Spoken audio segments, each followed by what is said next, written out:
Good morning, good afternoon, good evening. Welcome, welcome. So we're on a totally different system today with regards to streaming. So we'll see how it goes. Let me know if you've noticed if there's anything weird, if the sound is different. Hopefully you can all hear me and hopefully this goes well. So we have got a lot of um, fun topics today. Yeah, so also going to take me a little bit of time to get used to this. Okay, so we do have our topics for the day, and yeah, we've got, and there's a few other add-on things that I've got as well to discuss. Kind of position myself a bit better. Um, but yeah, there's lots going on this week with all kinds of stuff going on. So the first thing that I read that was quite interesting is that there is a UK company that does hotel reservations. And they decided to go the AI route. And so, over the course of the last month, this website, which used purely artificial intelligence, AI, to do their hotel bookings, they took 40,000 phone calls. They did about 150,000 pounds worth of business. So, kind of double that to convert. And I don't know. I mean, what do you think? Like, what would, and I did ask this in the community post as well today, I think, that, like, what would you do if you found out that your reservation, your hotel reservation was being done by a computer?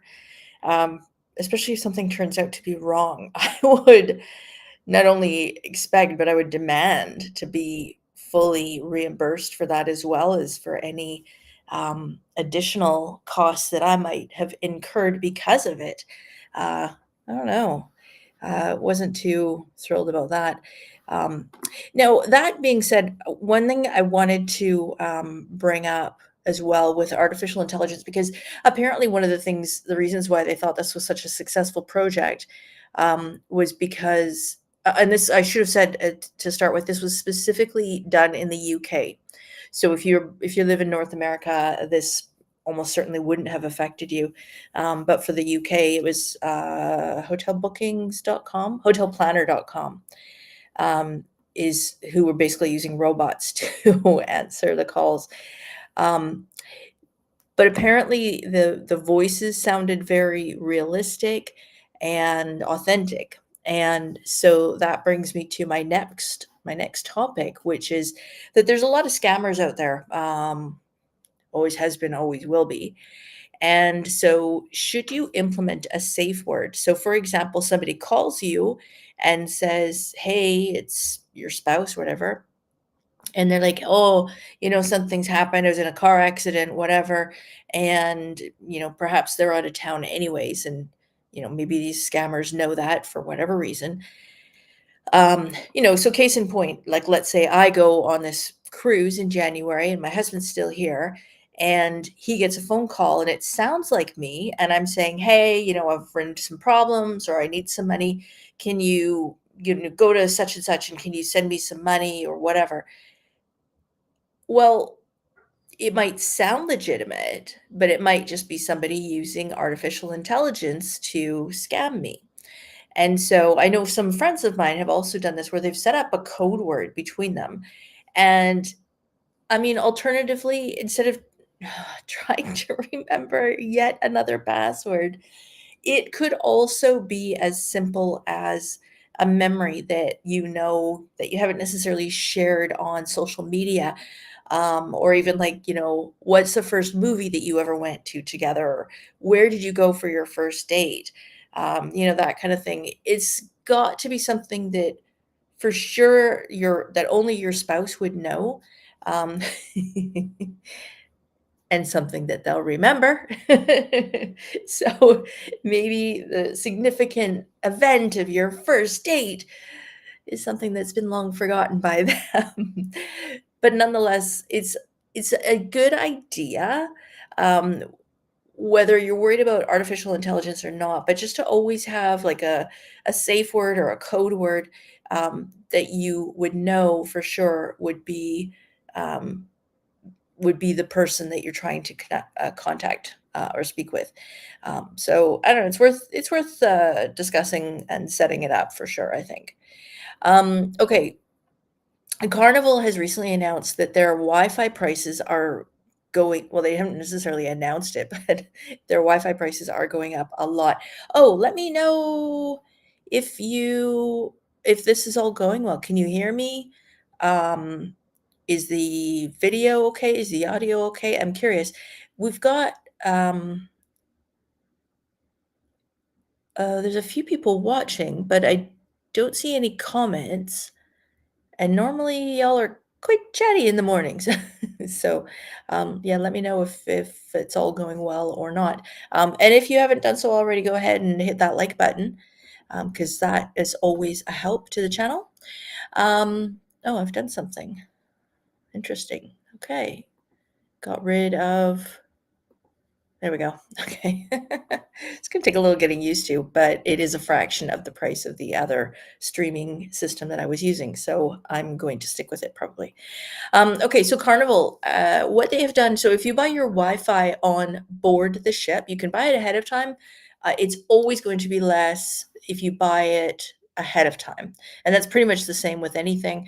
With excursions, it's the same price, but you might find that there's only 15 spots available. And by the time you get on board and you want to book that excursion, it might already be full. So do bear that in mind.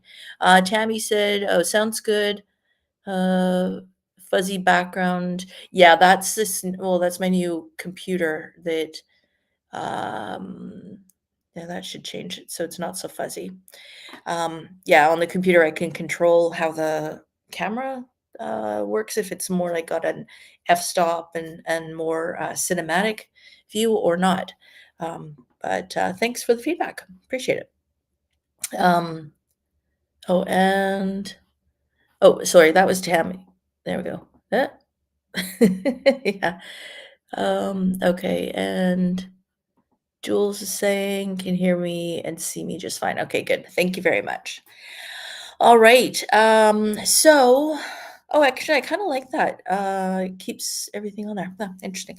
Okay, so Carnival, if you buy their social plan on board, it has increased from $18 up to $22. And they've got 3 different internet plans that you can buy. If you get their value plan, that is increasing from $23 to $26. And then the premium plan, if you pre-purchase it, I don't know what it is if you buy it on board, but if you pre-purchased it, it was $21.25 and it's now going to be $23.80. And if you don't buy Wi-Fi and you need single day access, it is a whopping $35. I mean, I thought the Canadian internet companies were bad, but holy moly, that's a lot. And of course, you'll recall that Princess just recently also, Princess increased their prices for bottled water. I think it like tripled for the prices. So that's got a lot of people up in uproar about it. But the reality is, I mean, if you've got the drink package, you can go to any bar and get a small bottle of water. It's just if you want the large bottles. And so, I mean, you just get in the habit of every time you leave your cabin, if you go past a bar, ask for a bottle of water, right? And you can sort of stock up, keep hydrated, right? So yeah, prices are going to continue to increase as things go along, but it's kind of, at what point do you kind of go, enough already? All right, moving on. So the UK, they've got an ETA, or electronic travel authorization, I believe is what it stands for. That is coming into effect, and that is going to be for all people who are going to the UK, with the exception of UK citizens. It also applies if you're traveling through the UK. So if you're planning to go to South Africa and you're flying via London, even though you might only be spending a couple hours at the airport, you will still have to pay this fee. And you ideally would be paying it ahead of time. You have to apply for it. It's just the same as like the American, the ESTAs, or we have similar as well. So you do have to apply for it ahead of time. It might only take a few minutes. It could take 3 days, or it could take longer. It just depends. Depends on your history and all that kind of stuff. And if you've got any kind of dark secrets in the background, probably you want to give it as much notice as you can, just to make sure that you're not going to have any issues. This is starting in January. So again, this is for anybody other than UK citizens traveling into the UK or through the UK. So if you're landing, even if you're in transit, you're going to have to prepay this. It's £10, which the US equivalent is about $12.75, or Canadian is about $18. So just be aware of that. I'm going to leave that one till after. Oh, there's also for you Americans, of course, you probably know that there's a new thing called Real ID, um, as opposed to fake ID. No, with your driver's license, if it doesn't have certain marks on it or certain certifications on it, then you will not be able to fly domestically with this as of May 7th. So what you do need to do is you need to go to a Real ID, and that's all capitals REAL, in order to get your identification compliant. So you just go to the Real ID licensing agent, and they can get your ID sorted. So that's just something for Americans for you to keep in mind. Of course, here in Canada as well, you know, we can fly domestically with just our driver's license, but of course it has to be all like up to date and all that kind of good stuff, which is an interesting challenge given that we are currently in the middle of a postal strike. So yeah, that's kind of impacting just about everything. Hawaii is going to be implementing a new environmental fee. It's expected to be around $25 US per person. And this is expected to be implemented at some point in 2025. So, you know, we'll see on that one. And also, before we talk about this 6-drink limit, I also wanted to give you a couple of updates on the Mexico cruise tax that we talked about last week, that they're going to be implementing for cruisers. And this did pass the Senate, the upper Senate. So it is going to happen. Initially, it was thought to be that it was going to be implemented in like January, but the government has now come out and said, well, maybe we'll hold off for a bit. So it could be mid-2025 that this goes into effect. What it was is this fee was waived for cruisers as they were marked as being in transit. And so that whole in transit thing out the window. Meanwhile, people who are going by plane into Mexico or across the land borders, this is something that we've always had to pay. It is going to increase a little bit. I think it's like $5, so it's not going to make or break anything. But it is, for cruisers, it's a lot more, because it's like $42. And of course, the cruise lines would have no way to collect that ahead of time. So if it was going to go into effect January 1st, well, anybody who's scheduled to be on a cruise going to Mexico as of January 1st, the cruise line would have to pay that money, whether you get off the ship or not. And they would have to, obviously they would be they wouldn't be able to recoup those funds. So yeah. Hey, Angelo, how are you? Yeah, having a good day. It's cold here in Vancouver, but it is dry, and that is always a good day. Yeah, we've got a little bit of rain coming up, but no snow in the near future. No snow forecast for us here for Christmas. I don't know about you guys. What about, well, Tammy, I know about you, but Jules and Angelo, did you get snow, Angelo? I think you were coming home to that the other day when you were coming home from the Dominican. So I'm curious if you guys have snow coming on.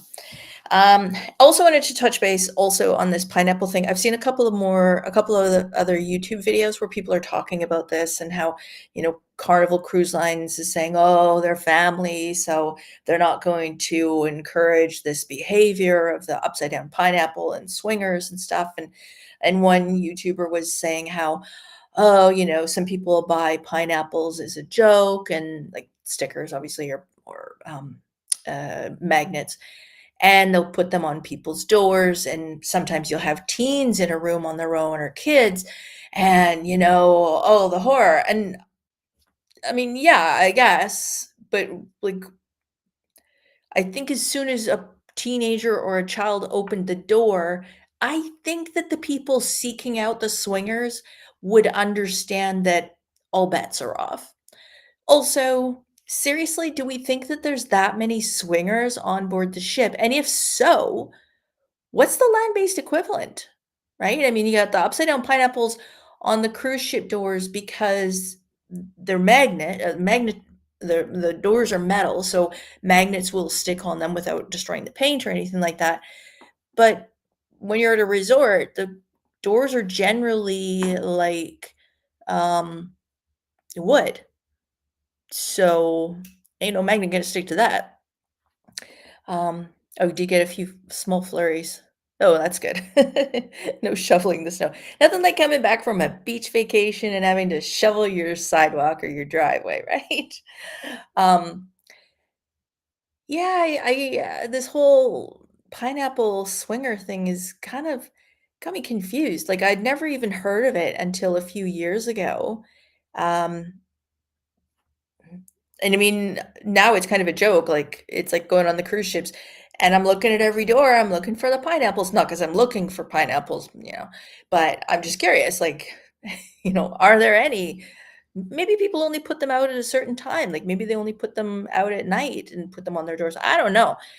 It just seems like, I don't know, are they kinda blowing this one out of proportion, or what? Is it like 20% of cruisers are swingers? 50? More? I don't know. If so, it's kind of sad that, I guess, if that's their thing and that's where they were able to indulge, that no more on Carnival. Hey, Christine, how are you? Oh my goodness.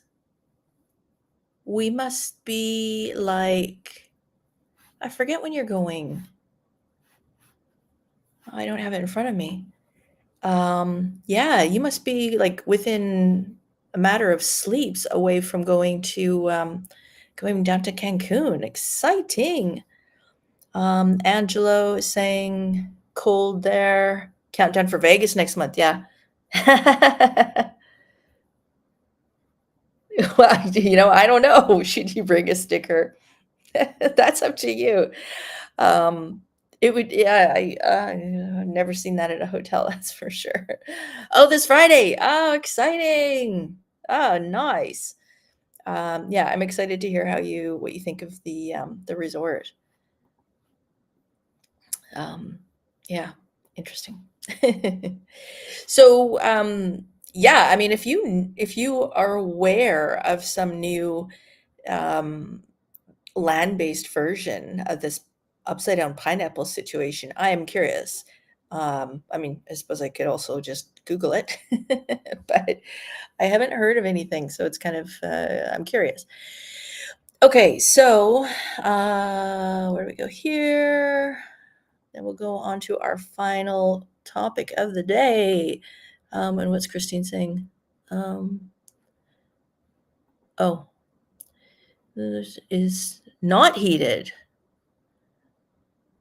Um, I'd have to go and check my notes on that.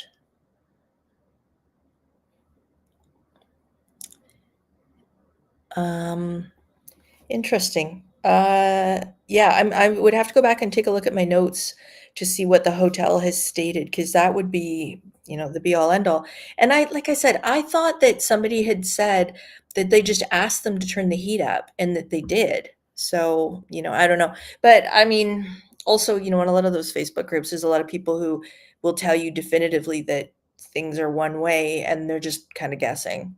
So it's hard to say. Oh, and Temptations would have pineapples everywhere. Yeah, that's true. That is true. Yes. Um, Oh, okay, well, that's legit. Um, okay. Oh, well, that's unfortunate. I wonder if they'll change that, 'cause, um oh. Uh, yeah. Yeah, I wonder if they'll change that because, look, I don't think I've ever been in Cancun in January when it's been, like, properly warm. Um, so it if they don't heat the pools, then that's not great. Oh, California, nice. So, okay, then my question to you, Jules, is did you feel the earthquake? What was that, 2 weeks ago or last week? Because that was a pretty big one. I know it was well, yeah, North California. It was right by Eureka. Um, so I don't know how close you are to that, but I'm curious if you felt it. Okay, yeah. Yeah, because if you can't use that whole pool, then that's, well, I don't know. Like I said, maybe it's one of the things that they'll change. Who knows? Who knows? Okay, so let's talk about this drink thing. So this is oh, you did. Okay, yeah. I mean, here in Vancouver, we've only had a couple of big quakes, and I think by big, I think we were in the 4s. Might have hit the 5s. I don't think we've ever, oh, we might have had a 6. But usually it's not that close, and usually it's uh, more on the island or northwest of Vancouver Island. So we don't typically feel them here. Although I remember working in an office where we had like a 2-story parking garage above the offices. So that gives you some perspective of, well, if the quakes get bigger, what's gonna happen? Yeah. Okay, so Spain has been had ongoing issues with drunken tourists, such that it's really making life uncomfortable for the people who live in these places, and so in an effort to um, get people to start behaving themselves, they have put in some restrictions. So at all-inclusive resorts in Majorca and Ibiza, um, despite it being all-inclusive, they have introduced new regulations to limit alcohol intake to just 6 drinks per person per day.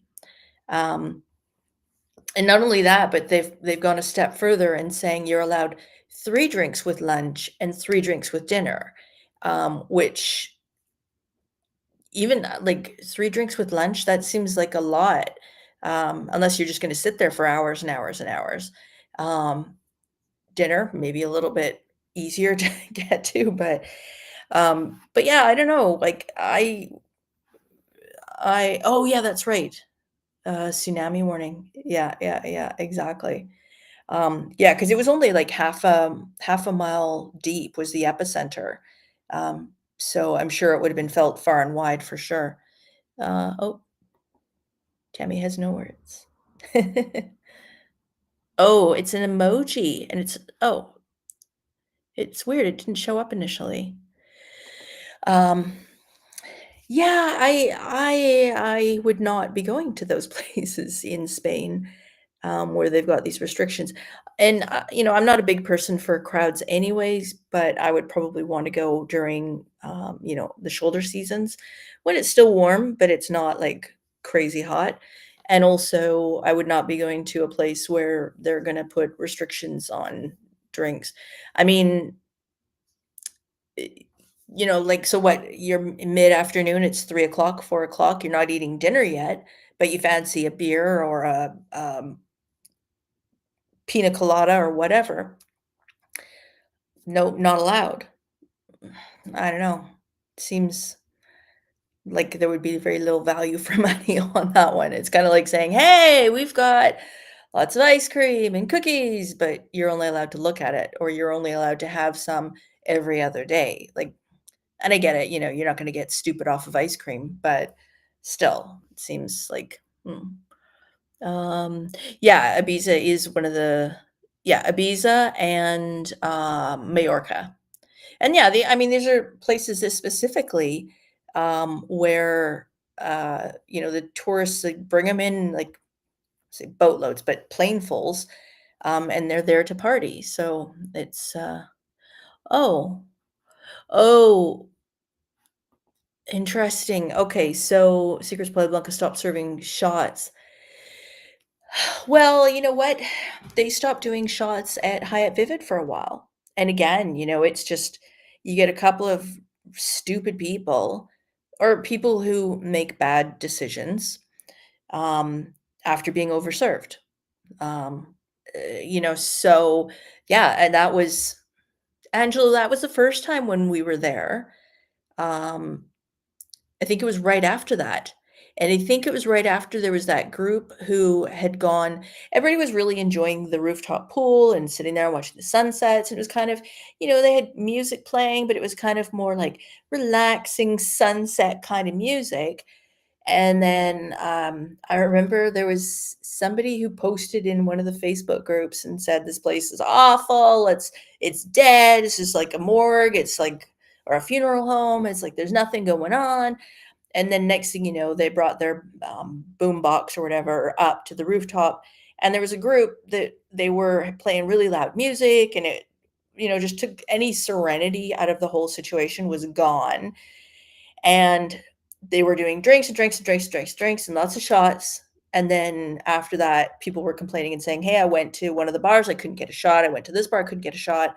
And they basically were saying um, that like people couldn't get shots anywhere, and that was what it was. Yeah, we saw this birthday party group. Oh, was that what it was? Okay.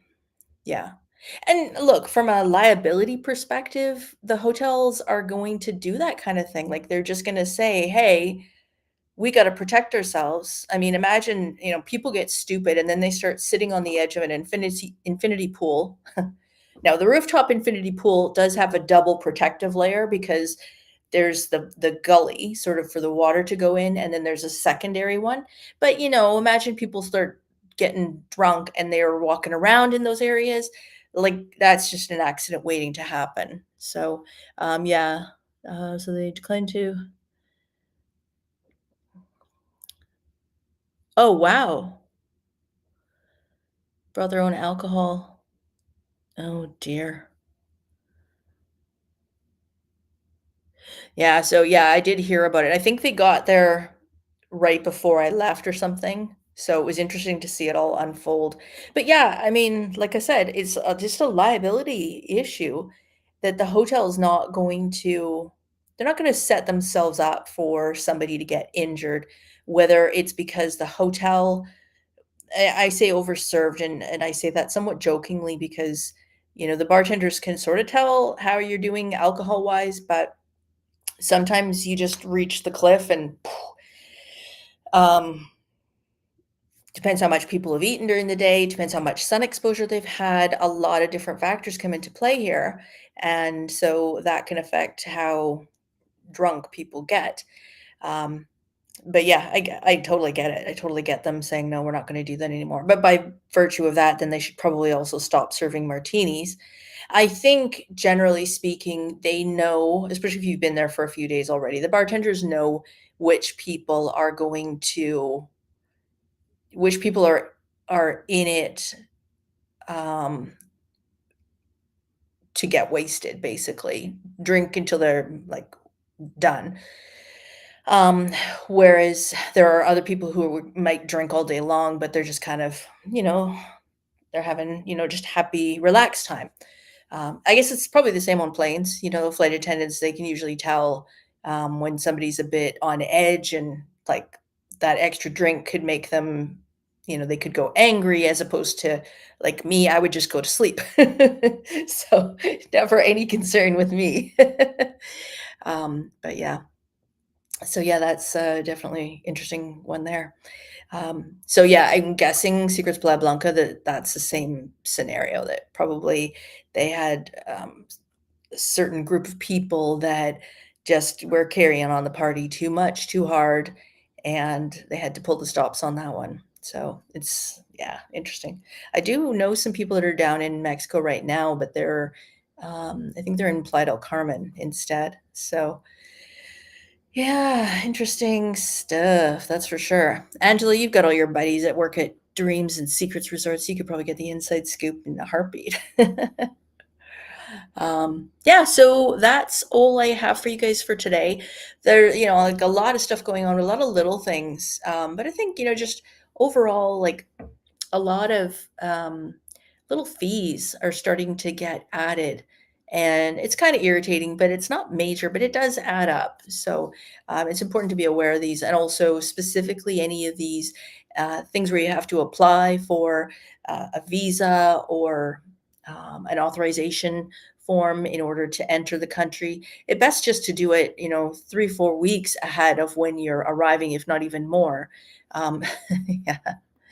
Um, just so that you don't run into any issues. The last thing you want is to have delays such that you've got to totally change your travel itinerary, in so much as that now you're no longer able to go to certain countries because the authorization didn't come through. So no sense no sense in leaving it too long and putting that at risk. And that being said, go and take a look at your passports. They are saying for the US that passport delays are going to carry on into 2025. For Canadians, our biggest issue is the postal strike. And of course, if you do need to get your passport renewed, I do next year. The idea is you want to go to a passport office and ask for it to be delivered to the passport office because they are still uh, transporting those documents from wherever they're getting approved to back to those offices, so you can pick it up there, and at least then you're not relying on the strike being over by the time you try to get it. Yeah, everything's got a fee now for sure. Hotel in California, no pool. And they offer nothing. Yeah, isn't that classic, right? Like how do they justify that? And I know people who have challenged these fees and basically said, um,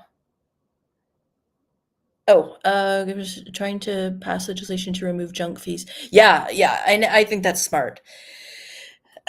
I know years and years ago, Vegas was, I think, one of the first places to implement these resort fees. It's just so stupid. Like, what did you get for it? You were supposed to get access to the pool. You were supposed to get a bottle of water in your room. You were supposed to get Wi-Fi on the hotel property. Well, now everybody's got Wi-Fi on their phones pretty much, or data anyways. And also pools, I mean, middle of summer, the pool in Las Vegas is probably the last place I'd want to be because you'd just be melting by the pool. Unless you want to go and party, then I guess that's the place to go. Um, But oh, why is this not updating? Interesting. Um, yeah, so yeah, it's interesting to see all these different fees coming into place. Like I said, I do know people who have disputed the fees and just said, "No, I'm not going to use this, this, this, and this," and they didn't. They ended up not having to pay it. But I think by and large, everything's kind of automated and non-optional, and so it's very difficult to get out of paying some of these things. So really, that's where the pricing should be transparent. And I like that they've done that with a lot of different things, like with the cruises now. No matter which cruise line you're looking at, the prices have to show all taxes. Now, they don't have to include the drink package and stuff like that, but not everybody drinks. So that's fair for that to be an optional charge. But, and then you got the planes with, basic fare gets you a seat on the plane, not necessarily your choice of what seat on the plane. But yeah, it's Oh, that's an interesting one. A credit card fee and a service fee added to your bill. Wow, that's bold. I haven't seen that out here in Vancouver, um, but that doesn't terribly surprise me. Um,